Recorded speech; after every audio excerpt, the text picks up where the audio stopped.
বেহেশতের চাবি হয়, নামাজ যেন আপনার হৃদয়ের কপাট খুলে দেয়, আপনাকে মেরাজ করে দেয়, সেই পদ্ধতিতে নামাজ পড়তে হবে। পরিষ্কার? আসসালাতু মিরাজুল মুমিনিন, নামাজ হয়েছে মুমিন ব্যক্তির জন্য মিরাজ। আপনি যখন নামাজে দাঁড়াবেন তখন কলবে খেয়াল করলেই, খেয়াল কালবে কলব আল্লাহর দিকে গভীরভাবে ডুবতে থাকেন। একটা সময় আসবে দেখবেন শুধু আলো আর আলো। আপনি দাঁড়ালেন অন্ধকারে, আলোটা ভিতরটা বেড়ে গেল। আরো ডুবতে থাকেন, ডুবতে দেখবেন যে ভিতরে শুধু আলোময় জগৎ। এরপরে আল্লাহ দয়া করলে দেখবেন তিনি কেমনে সিংহাসনে বসে রয়েছে, তখন দেখেই চেষ্টা করতে পারবেন। পরিষ্কার না? পরিষ্কার না? ওটার জন্য আমরা প্রথম বলি খেয়াল কাল আল্লাহর দিকে, আল্লাহকে হাজির নাজির ওয়াহেদ জেনে চেষ্টা করুন। ওই কলবের ভিতরে যখন আপনি ডুব দিবেন তখনই গিয়ে আল্লাহকে খুঁজে পাবেন। কেন? ওয়াফি আনফুসিকুম আফালা তুবসিরুন, তোমার মাঝে আমি বিরাজ করে, তুমি কি আমাকে দেখো না? সুতরাং আপনার ভিতরে কোথায় বিরাজ করে, সালাতের মাধ্যমে তাকে খুঁজে চেষ্টা করুন। পরিষ্কার না? পরিষ্কার না? শুধু কোরআনে লেখার জন্য এই কথাগুলো আসে নাই, ওটা প্র্যাকটিক্যাল সাধনা করে অবস্থান করার জন্য, পাওয়ার জন্য। এই কারণে রাসূল তো আল্লাহকে দেখছেন, স্বাভাবিক ব্যাপার, কিন্তু হযরত আলী, হযরত উমর এবং আবু বকর সিদ্দিক প্রত্যেকেই আল্লাহকে দেখেছে। আল্লাহকে না দেখলে কালমা শাহাদত আসেনি। আল্লাহকে না দেখে কালমা শাহাদত কেউ পড়ে নেই। পরিষ্কার? সুতরাং আমাদেরকে ওইভাবে নামাজটা পড়তে হবে যেন একাগ্রতা আসে।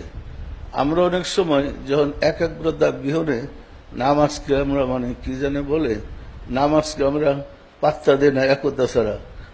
এটার সূত্র ধরে আমাদের কিছু আশিকের রাসূলরা মনে করে ধুরু নামাজ তো হই না, আর পইরা লাভ কি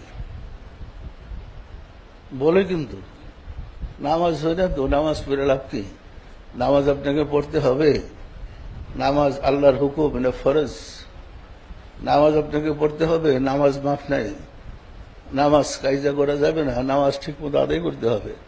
কিন্তু হুজুরি দিলে নামাজ পড়তে হবে। হুজুরি দিল ছাড়া নামাজ শুদ্ধ হয় না। আপনাকে শরীয়তের বিধিবিধান পালন করতে হবে, কিন্তু শরীয়ত মারিফতটাকে হেফাজত করার জন্য, মারিফতটাকে হেফাজত করার জন্য শরীয়তের বিধিবিধান পালন করে চলতে হয়। পরিষ্কার? পরিষ্কার? আমরা মারফতি দলে আছি, শরীয়ত মানি না, এটা কিন্তু ভুল। আমরা মারফতি দলে আছি। রাসূল শরীয়ত পালন করছেন, মারফত করছেন। কি রাসূল সাল্লাল্লাহু আলাইহি ওয়াসাল্লাম যেমন আল্লাহর দিদার মেরাজ গেছেন, আবার এইরকম ৫ ওয়াক্ত নামাজও পড়ছে না? পড়ে নাই? সুতরাং নামাজ ছেড়ে দেওয়া যাবে না, রোজা ছেড়ে দেওয়া যাবে না। নামাজের বিধিবিধান, শরীয়তের বিধিবিধান সব পালন করতে হবে। পরিষ্কার? সম্মানিত আশিকের রাসূলেরা একটা সূত্র দেখাইয়া নামাজ তো হয় না, তাহলে নামাজ পড়ে লাভ কি? আপনার নামাজটা হয় কি হয় না, আপনার হুজুরি আসে কি আসে না, এটা পরীক্ষা করার জন্য আপনি নামাজ তো পড়তে হবেই। নামাজ পড়লে বুঝতে পারবেন তরিকা করে আপনার কতটুকু উন্নতি হয়েছে। নামাজে গেলে যদি দুনিয়ার কথা মনে না আসে, তখন মনে করলেন প্রথম ধাপ আমি অতিক্রম করছি।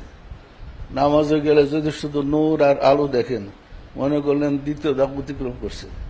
নামাজে গেলে যদি খেয়াল কালবে করলে যে রাব্বুল আলামিনের নূর, সত্তা, তাজাল্লি দেখেন, তখন মনে করবেন আমি চতুর্থ ধাপ অতিক্রম করছি। নামাজে গিয়ে যখন রাব্বুল আলামিনের সামনে হাজির হবেন, তখন আপনি মনে করবেন যে না, আমি মালিকরে পাইছি, প্রকৃত হুজুরের নামাজ হয়েছে। পরিষ্কার? কিন্তু যদি কোনোটা অবস্থা না হয়, তা আপনি দোকানের সামনে বসে আড্ডা দিলেন আর মারফতি গল্প করতেছেন, লাভ কি? এগুলোর চাপাবাজ বলে। এগুলো সব যুগ ছিল।